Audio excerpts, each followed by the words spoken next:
experts in the business. Flowers, trees, fruit and veg, letter by letter, they're all coming up a treat on the A to Z of TV gardening.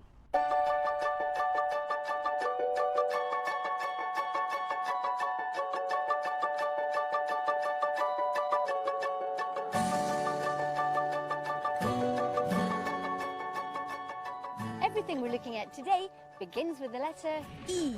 Here's what's coming up. We meet a self-confessed euphorbia fanatic. I'm a euphorbia freak. I can't, it's euphoric about euphorbia, just doesn't say it. Jay Rayner satisfies his taste buds. In my book, flowers are for eating.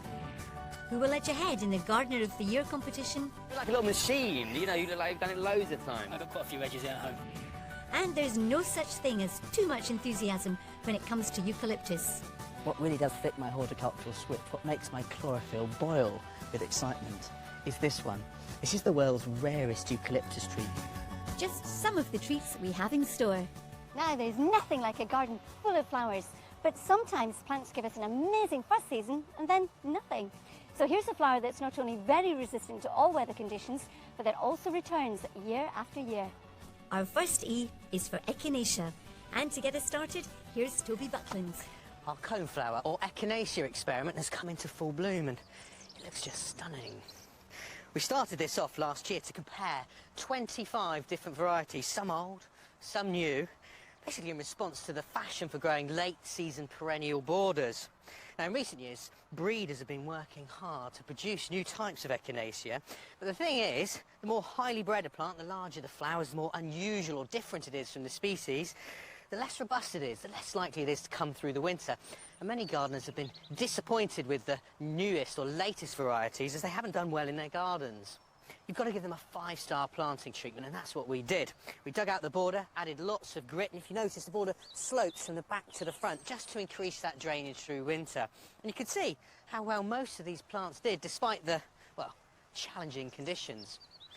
But planting wasn't simply enough for us. We experimented as well. What we did was we cut down a certain number of the plants, or at least removed the flowers and the top third of foliage at planting time.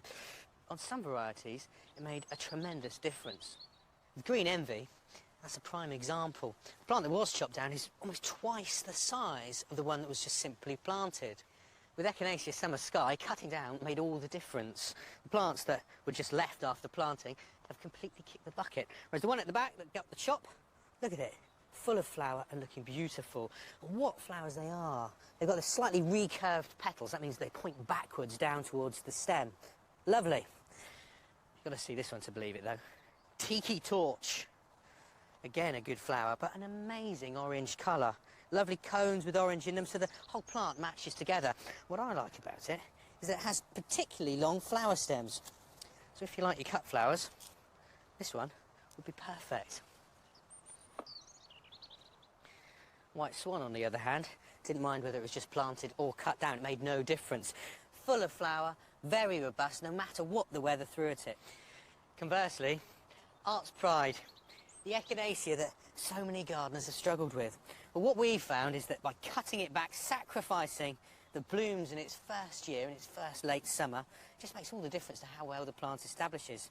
Look how bonny these two are. Chopped down at planting time, whereas this row is spindly at best and dead at worst. But like all Echinaceas, to keep them going right towards the end of summer, the old trick, deadheading. Snip back the blooms down to 3 buds from where the flower starts, because from there you'll get nice strong regrowth and healthy buds that won't flop about or fall to the ground so readily.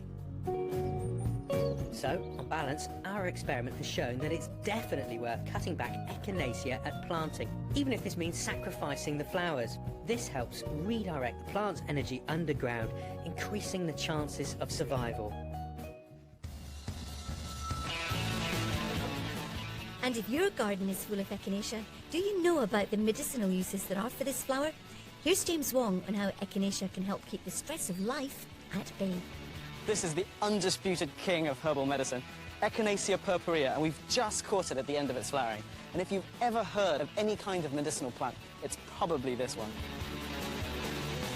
Traditionally used to help fight off infection, Echinacea has become big business. It gets its Latin name from the Greek echinos, meaning hedgehog. The center of the flower head has these bright red spines. you might already have it growing in your garden, unbeknownst to you. It's actually also an extremely popular garden plant. They just use a different name for it normally. Purple coneflower. Echinacea flowers look great in the garden. Good to get a nice juicy one, wouldn't it? And when they die down in the autumn, you can use the roots to make you feel better. Do you want to go? Or Yeah, let's go ahead. Go on, go on. I'm happy to eat a bit of carrot with a bit of dirt on it, so... It's surprising. When you first put your tongue, it's sweet, and then it starts to sting, but in not an unpleasant way. No, absolutely. Echinacea is known for its strong metallic taste, which some people don't like. So I've come up with a fun way to help the medicine go down. Echinacea contains immune-boosting chemicals called alkylamides, also polyphenols, which are antiviral. I'm putting them in an ice lolly. The polyphenols kill germs, while alkylamides increase the amount of white blood cells in the bloodstream that fight off infection.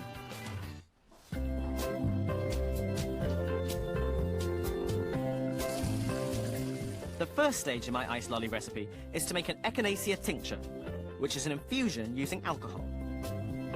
All parts of the echinacea plant can be used. The roots, the leaves, the flowers, stems, whatever. But the part that's traditionally used most is the root. The older the root, the more concentrated the chemicals in it are likely to be. And if you can't get hold of fresh roots, then you can buy dried from big health food shops.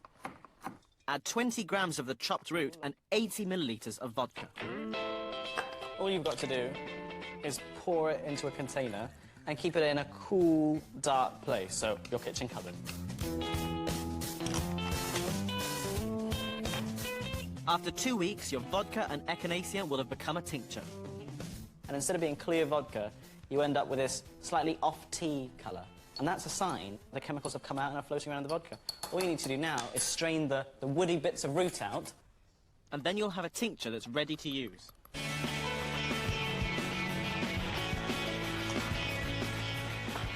Most people are used to taking echinacea as a couple of drops in a glass of water, and apart from tasting a bit miserable, it just feels like taking medicine. So today I've decided to make an ice lolly to satisfy my sweet craving.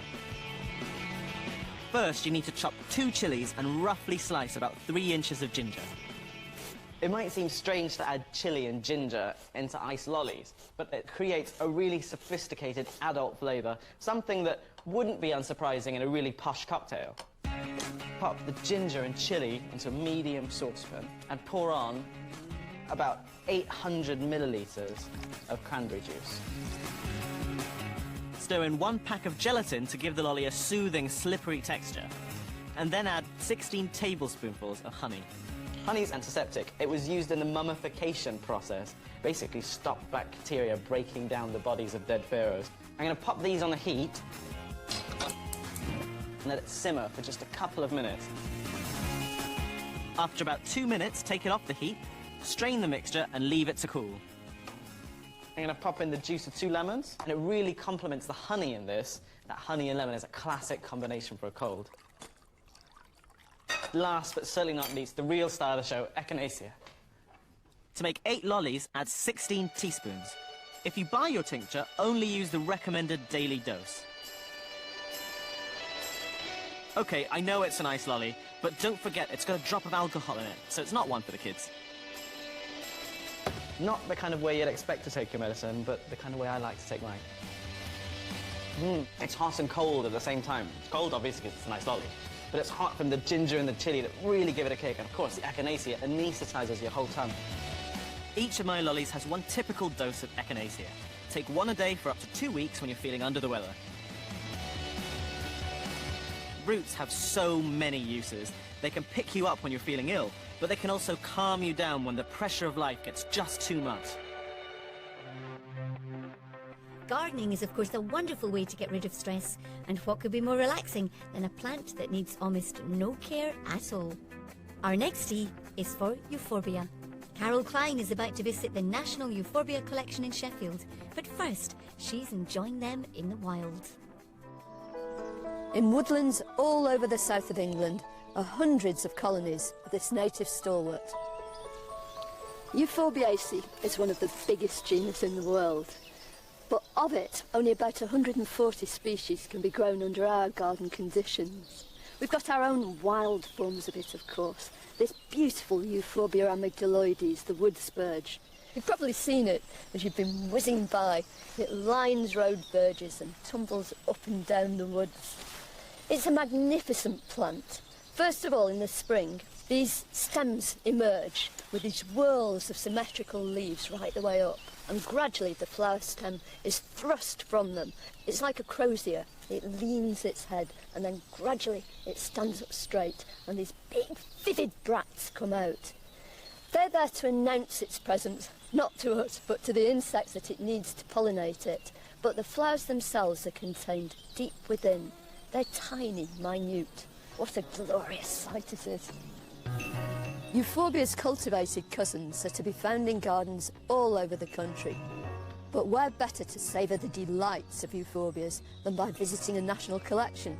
And this one has such an unlikely home, on an allotment just outside Sheffield. Here you'll find 134 different species and cultivars that have been collected and lovingly nurtured by retired teacher Don Whitten. It's beautiful, Don, it really is lovely. But what were the first euphorbias you ever grew? Well, they're here, Carol. The first two I got, both freebies, being a Yorkshireman, out for now, so I'm on in for it. Yeah. Euphorbia robii, with its deep evergreen foliage, and Cypricius, the dainty little one that takes over the rock. They're both thugs. I say it wasn't love at first sight, obviously, but when I realised that the two different foliages were part of the same genus, I was fascinated. You got hooked? I got hooked, Yeah. and as I said, I started tracking them down all over Britain, really. And wherever you are you constantly thinking about euphorbia? I'm a euphorbia freak. I can't, you know, it's euphoric about euphorbias, just doesn't say it. There's a euphorbia for every part of the garden, whether it's sunny rockery, scree, you know, evergreen, because half the collection are evergreen, the other half are deciduous, die down for the winter, out of the 130 I've got. You've a beautiful Euphorbia myrsinites over there, and that's one that, it's a hillside Yeah, sturgeon. I've seen it, I've I've tracked them down, and I've, you know, my euphorbia passion has taken me all over Europe to see them in the wild. I've seen them growing out of cracks in rocks and all sorts of things, and when they grow in my soil, they think they're on their birthday. You know, they're there. As euphorbias can be quite promiscuous, Don takes cuttings to maintain the integrity of this national collection. Because of the toxic nature of the sap, it's a good idea to wear gloves. Don dips the cuttings in a hormone rooting powder to encourage them to develop roots. And one of his top tips is always to leave the cuttings uncovered. If you had to recommend, say three. Oh, it's horrible, Carol, that, isn't that's it? a It's devil like of a saying, job. what's your favourite plant? Yeah. It's an awful question. It's got to be. I mean, the polychromas is still my favourite species. Yeah. Midas is Green my and favourite one. yellow. This Polychroma one Midas. here. It's got the Midas touch. It's beautiful. It's going to continue growing for another month and just swamp itself in those acid So- bracts. If that's your best of the best, what else do you like? If I had to list the next one, it would be another deciduous form, one from the Himalayas that will be flowering at the end of June and July over there. It's got fabulous foliage, as you can see. You want to know its name, don't you? Yeah. It's Euphorbia Don, AI. And I'm afraid, just like this Don isn't, it's strong and handsome and upright and well behaved. And upright? Yes. Is it well behaved? Oh, it is. It's a nice Always. clumper. Nice Right. clumper. You won't get seedlings. It certainly doesn't run. And what about some of the ones that are like our native one? What about forms of amygdaloides? Well, I've got the red leaf version over there. Looks absolutely fabulous at the minute. I do have one or two like Cypricius that, you know, we let loose. Well, you don't have any choice with that, do you? Because No, it goes exactly it's, where it wants to. It's a mischievous little rascal, that's all right. You name a garden situation, and I can tell you a euphorbia that will slot in there. Dry shade, full sun, swamp spurge. Do you know what? I think you could probably tell me several. Yep. How did you guess, Carol? Don's divine allotment demonstrates the diversity and usefulness of this broad-ranging species. There's everything from a native wood spurge that loves the shade through to great towering Mediterranean beauties and exotic species from the Himalayas. And it's not as though this was the end of it. At the moment you can see bare soil here, but you give it a couple of months and this whole thing will have exploded into this bounty of growth. And what's more, it will go on looking wonderful. Euphorbias providing their beauty right the way through till the end of the autumn. Still to come, flowers you can eat, how elm trees are returning to our landscape, and tips on making elderflower champagne. But first, an E that is an essential addition to any gardener's set of skills. This E is for edging, and here it's competition time. 4 contestants. Experts judging their edging techniques and taking on commentator duties, Joe Swift and Carol Klein. And here are the rules of the game with supervisor Bernard Boardman. The finalists will each have a section of the Wisley Late Summer Borders to edge in exactly the same time as it's going to take me. And the best tools for the job are these long-handled edging shears. There are some key things to remember when you're edging lawns if you want to do a really good job. The top blade is the cutting blade, and therefore the one that moves. The bottom blade is for guidance, and you must keep that as still as possible. And remember to use the whole blade, not just the tip. You must pick up all the clippings to reveal a nice, clean edge. We'll be marking the finalists on their technique, their overall proficiency, and the quality of the finish. That's taken me 4 minutes. Piece of cake. Finalists, your time starts now. It'll be interesting to see whether they go for speed or quality with this event, don't you think? Yeah, it will, because there's loads of points for technique as well as getting the job done. What would you do? I think I'd go for 3 minutes of cutting and leave a minute for picking up at the end. 3 minutes to go. You can hear that lovely crisp crunch sound above shears. Yeah, he's using the whole blade to cut. Great technique. Look, Candida's opted for tidying up the clippings as she goes along. You're always going to be tidy that way, and she's got a good cutting technique too. Morris is going for quite a big angle. Yeah, he's very upright as well. His back's nice and straight. But just look at him, he's absolutely steaming along. Come on, Morris. 1 minute to go. I think he's doing brilliantly.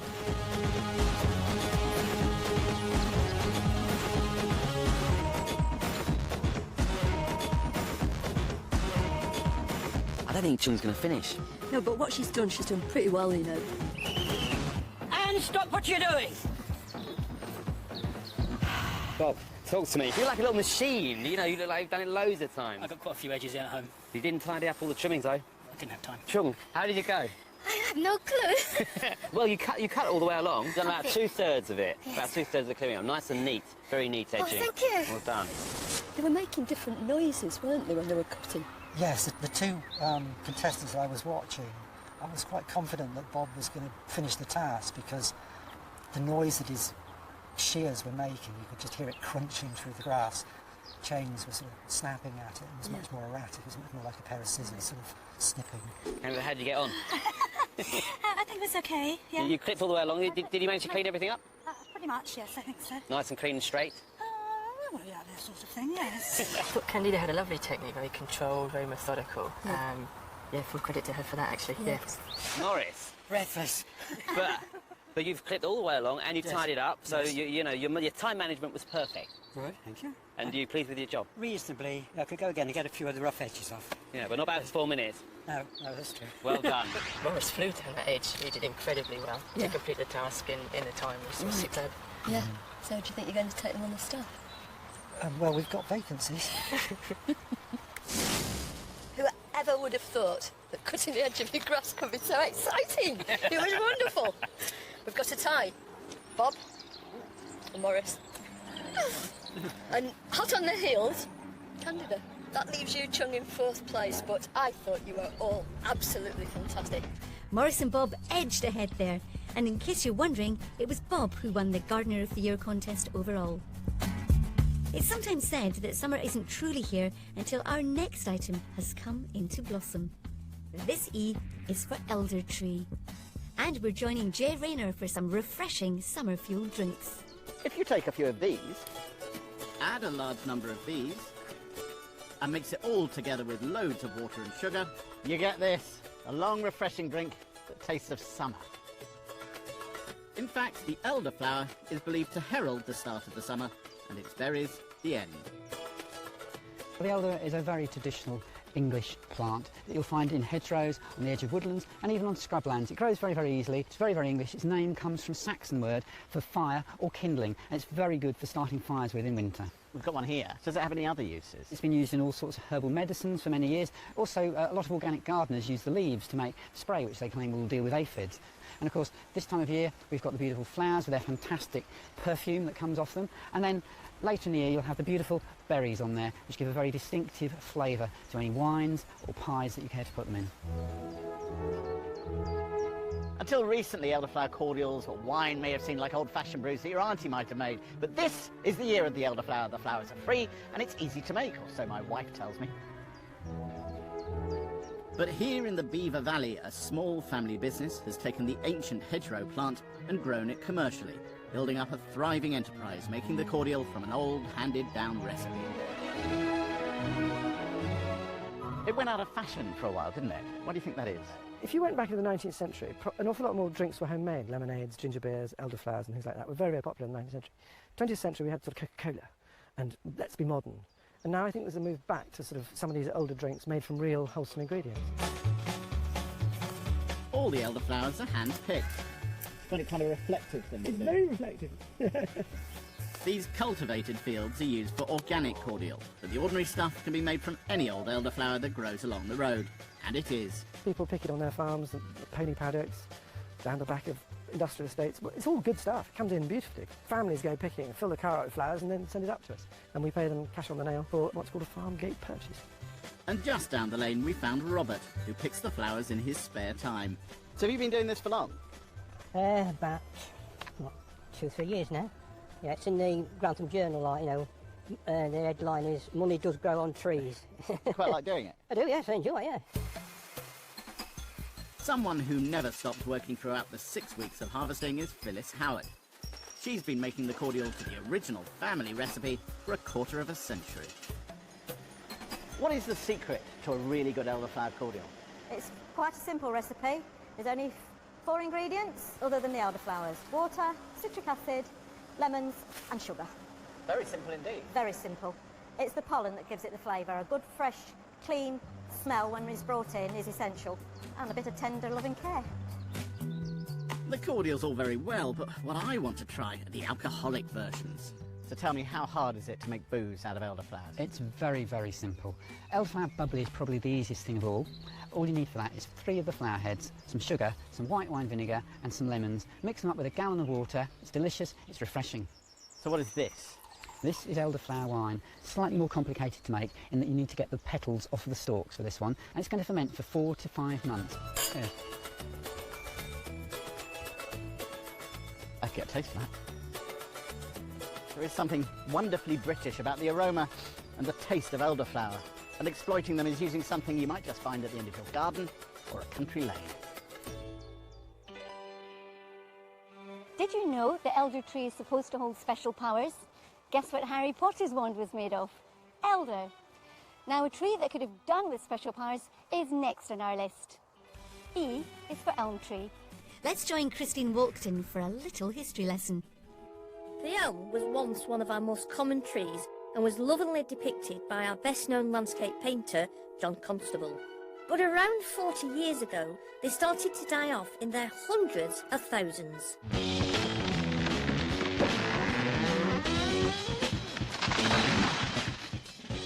They've fallen prey to Dutch elm disease. One more dying elm disappears from the skyline. This one was felled today in North London. In the end, millions of trees were killed.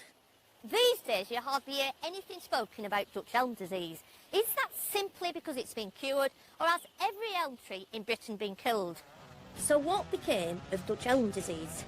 Paul King was a tree surgeon in the 70s. He chopped down hundreds of dead and dying elms. The Forestry Commission in the early days thought that felling would hopefully try and contain it, but I think that idea soon went out of the window.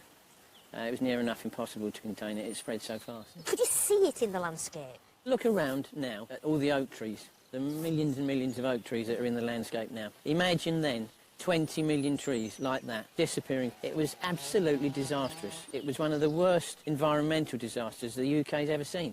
It's called Dutch elm disease because the early research on it was carried out in Holland. But what exactly is it? Jonathan Hazel used to be the technical director of the Arboricultural Association. In other words, he knows a lot about trees. Jonathan, a dead tree, will it have been Dutch elm that have killed this? without doubt, that will have been brought down by Dutch elm disease. So what is Dutch elm disease? It's a fungus that's introduced to the tree by a beetle. The beetle doesn't do any harm to the tree, Right. but the fungus that's left behind blocks up some of the plumbing in the tree, Right. causes the leaves to wilt and die, and then the tree completely dies. Is it the fungus that kills the tree? Funnily enough, no. It's the tree that thinks, heck, I don't want this fungus in my system, so it blocks itself. So it's trying to defend itself? It's trying to defend itself, and in so doing, kills itself. The disease killed up to 99% of mature elms in the UK, and it hasn't gone away. The reason we don't hear much about it is that the vast majority of vulnerable giant elms have gone. Saplings survive for a while, but largely because the beetles avoid immature trees. The beetle likes a bark of a certain thickness, trees that are at least 15 feet tall, which means these smaller ones are safe for the moment. These young trees have been cultivated by the man who once had the job of felling dead elms. Paul King now runs a tree nursery, and he wants to revive the elm. He took me into the heart of the Essex countryside to a magnificent old elm that's one of the few to have avoided Dutch elm disease. Paul has grown cuttings from this tree, and there may be the best hope that fully grown elms could once more be a common sight across the country. Paul, why do you think this tree didn't succumb to Dutch elm disease? Well, there's a feeling amongst some of us that the elm trees have been freely hybridising. So several elms together, all sort of... Breeding together, exactly. And we think that this particular hybrid is not attractive to the elm beetle. Why do you think it's worth saving?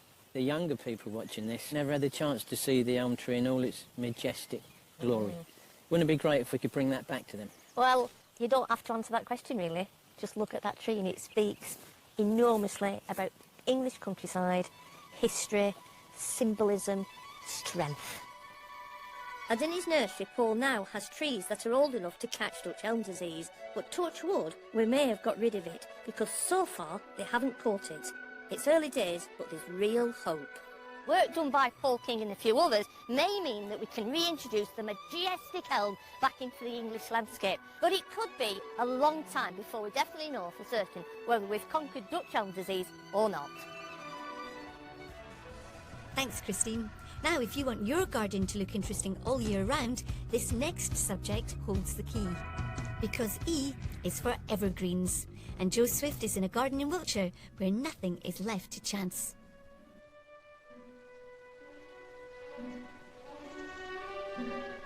There may be death in the hedgerows, but the garden in winter can be full of untapped potential. Iford Manor in Wiltshire is a perfect example of a garden that doesn't just survive the colder months, it positively thrives in winter. It doesn't rely on flowers for impact. Instead, it uses evergreens to create the structure and the all-year-round interest. Just like the stone statues and pillars, the evergreens give architectural shape to the garden.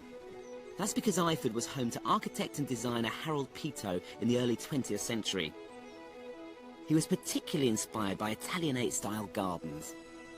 The absolute key was getting the balance between planting and architecture absolutely right, or as he put it, in just proportion. So at Iford, we see structural plants and architecture working in harmony together. But what tips can we steal from his ingenious planting of evergreens?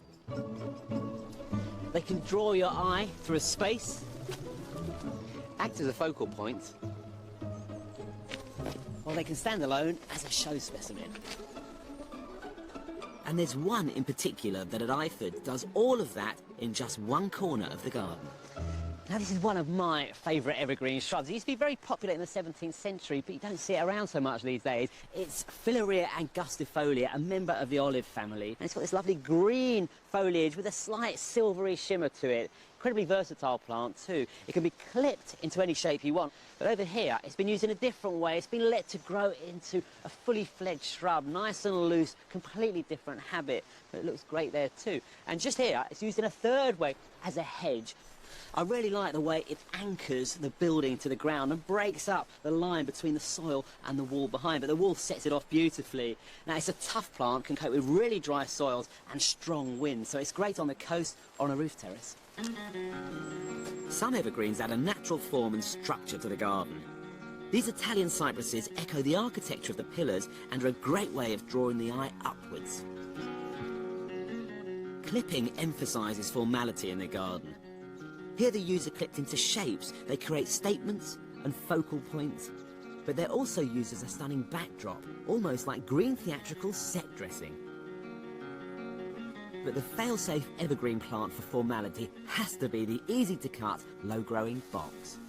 You can play around with it, it falls back into shape, nice and neat, crisp around the edges. When it gets frosted or snowed on in the winter, it looks absolutely beautiful. Here it's used in a very formal way to create the whole of this parterre.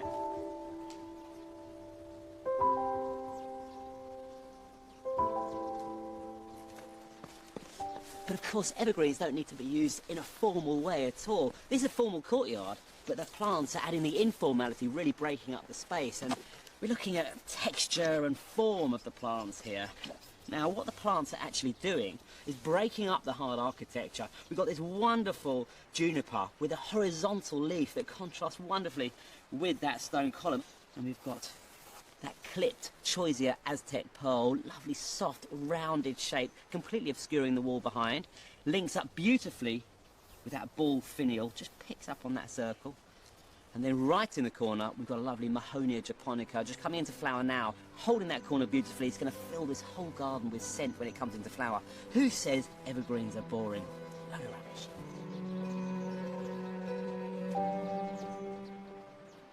Time now for a tree that not only looks beautiful, it can smell amazing too. And when it comes to weather conditions, well, it's not known to be too fussy, but overall it prefers a day like this, mild and lovely. This E is for eucalyptus, and Tom Hard-Dyke from Lullingstone Castle is the expert. Out here we've got a really good collection, some 400 eucalyptus trees, and some of them at the age of 14 I was planting, a bit worrying, a bit early in life to do it, and some great ones to show you. This is just an awesome tree. This is the Tasmanian snow gum, Eucalyptus crucifera. And this tree here was quite badly damaged in the last winter, but what you can see it's doing, look at all these epicormic growth points, and this is unique to a eucalyptus tree. It's a fantastic way to adapt to a cold winter in this case, but usually through fire that's gone through it. And what's amazing is these new growths appearing out of the trunk here will be 6 to 8 feet long by the end of this year. And what I can point out to you here is look along here. This is 2 or 3 weeks earlier to the growing points I've just shown you. Look at them all bursting out. So in what, 3 or 4 weeks time, this tree is just going to be a mass, like a totem pole of leaves going up the stems.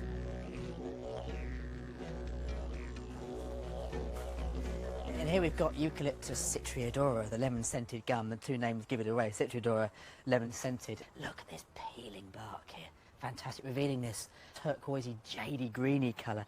And it's a fantastic tree because when you see it in the wilds of Queensland, it has these glowing whites to greens to blue stems. Extraordinary. And the smell of the Eucalyptus citriodora leaf, you can really smell it. Crush it between your paws, between your fingers. Inhale that air straight down to your lungs. And exhale, it's really strong. One more time, I think, actually. Fantastic smell, gorgeous. And straight away, you're smelling insect repellents and you're smelling your lemon-scented candles. That's where it comes from.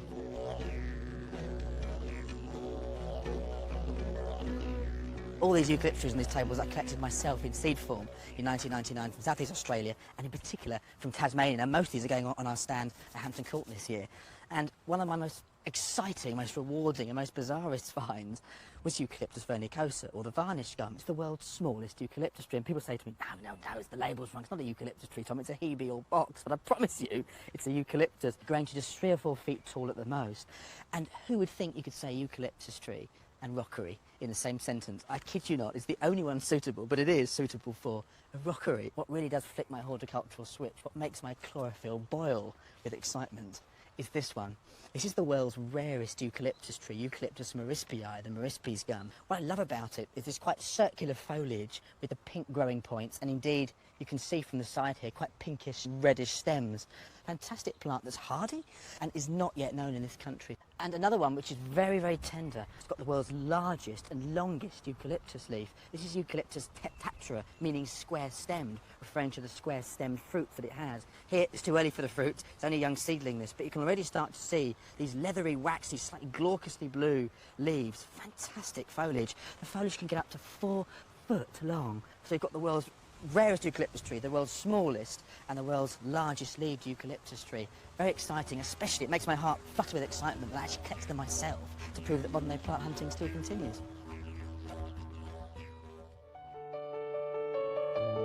Our next subject may leave you unable to look at your garden in the same way ever again. It's all about eating, because our final E is for edible gardens, and it's time for another encounter with Jay Rayner. Just marvel at these beautiful nasturtiums. And these violas are simply stunning at this time of year. Yes, I'm a man who's not ashamed to admit how much he loves flowers, but I am not bidding for a job on Gardener's World. In my book, flowers are for eating. In today's top restaurants, meals with flowers are very trendy, unlike my food hygiene hat. Now major supermarkets are also offering new ranges of salads with flowers. It may sound a tad surreal, but there's a long culinary heritage behind cooking with flowers. There are references to dandelions being eaten in the Old Testament, and the Victorians ate candied violets. But what are today's flower foodies eating? Normally, you grow salad leaves. When somebody came to you and said, I'd like to grow flowers for food, what did you think? I thought they're mad. But we were convinced when we started eating them ourselves. We understood that there's some colour, some flavour that we can get from these leaves, so why not? Are there any particular differences between the kinds of flowers you're growing here? Yeah, the violas, we've worked with our customer to make sure that they actually get into the pack and are looking good by the time the consumer gets them. We are struggling with the nasturtiums. They're a very delicate leaf with a lot of shape and structure, and to wash those is quite hard at the moment. But we are hoping that we will get there maybe later on this summer. Now, flowers are all very pretty in their place, and there's no doubt that we eat with our eyes first. But do these really amount to anything more than decoration on a plate?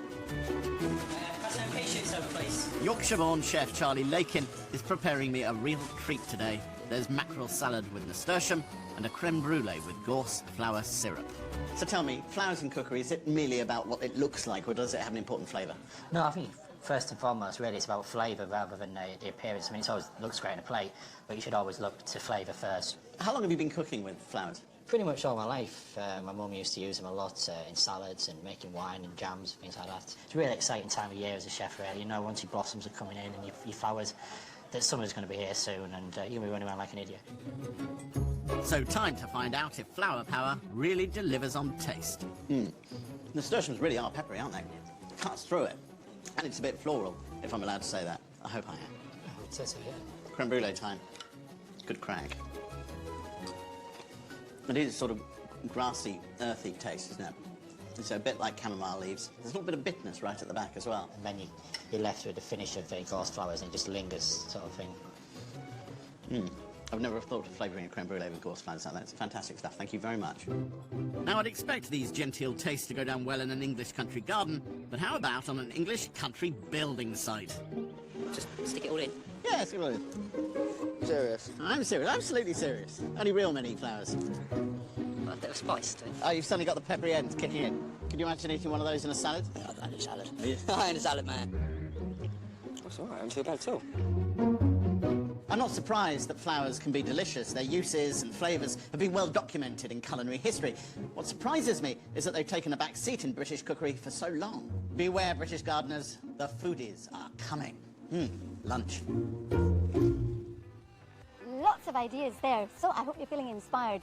Well, that's all from us for now. Join me next time for some more top tips on the A to Z of TV gardening. Bye for now.